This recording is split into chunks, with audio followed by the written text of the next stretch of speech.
नाज़रीन इंसाफ़ न्यूज़ सां गॾु मां आहियां मुनीर हुसैन। अगड़ा खां मूंखे ख़बर पियो मोहम्मद शरीफ़ सूमरो जी रिपोर्ट मूजिबि अगड़ा में सिंधी अदबी संगत तरफ़ां अगड़ा प्राइमरी स्कूल जे हाल में कुल सिंध मुशाइरो जे उनवान सां मुशाइरे जो प्रोग्राम कयो वियो, जंहिंमें सिंध जे मुख़्तलिफ़ शहरनि खां शाइरनि शिरकत कई ऐं पंहिंजूं निकोर तख़लीक़ूं पेश करे ख़ूब दाद हासिल कयो।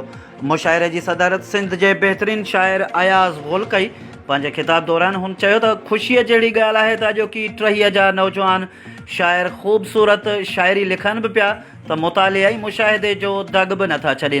मां हिन मुशाइरे खे नानक यूसुफ जे नाले सां मनसूब कयां थो।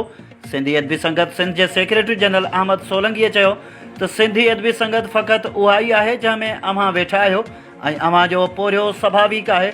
उन मौक़े ते अख्तर दरगाही, जवाद जाफ़री, कुर्बान मंगी, सजाद मीरानी, अमर इक़बाल, इब्राहिम खाल, एहसान दानिश, उस्ताद खादिम, बेखुद बलोच, आदिल अब्बासी, रहीमदाद जोगी, ख़ालिद राजपर, आज़ाद अनवर कांधड़ो समेत 90 खां वधीक शाइरनि पंहिंजी शाइरी पढ़ी दाद वरितो।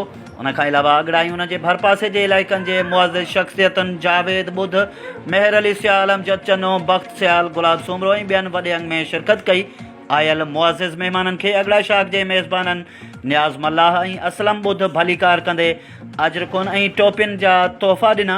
मुशाइरे जी कारवाई रोशन शेख ऐं ज़ाहिद ॼामड़ो हलाई। इंसाफ़ न्यूज़ में फ़िलहालु एतिरो ई। ख़बरुनि ऐं अपडेट्स लाइ ॾिसंदा रहो इंसाफ़ न्यूज़ या विज़िट कयो असांजी वेबसाइट www.insafnews.com।